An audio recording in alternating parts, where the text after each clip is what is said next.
এই শোনো না, তোমার মনে আছে সেই 12 বছর আগে তুমি আমাকে কি সুন্দর একটা গান গিয়ে প্রপোজ করেছিলে সেই ম্যাডামের কোচিংয়ের সামনে? মনে আছে তো?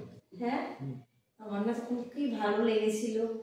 হ্যাঁ, এখন যদি তোমাকে আমি বলি আমাকে আবার প্রপোজ করো ওরকম ভাবে, একটু করো না গো, একটু কি ভালো লাগবে। সেই আগের দিনে মনে হবে আমি জানি আগে 2 বছর আগে 12 বছর আগে ফিরে গেছি। একটু গান না মনে একটা প্রপোজ করো। এখন আর আরে বাবা করো না। এখন কি আরে সব বাবা, গান মনে আসে? আরে আমরা কেউ তো ভালো সিঙ্গার নই, তুমি তখন তো প্রপোজ করেছিলাম, আমি তখন তোমার প্রেমে তো পড়েছিলাম, বলো প্রপোজ করাতে রাজি তো হয়েছিলাম। তো এখন তো বিয়ে হয়ে গেছে, একটা ঠিক গান আছে, করো, ঠিক আছে, ঠিক করো আছে, একটা গান করো। ঠিক আছে, করছি। শুনি। जिंदगी की तलाश में हम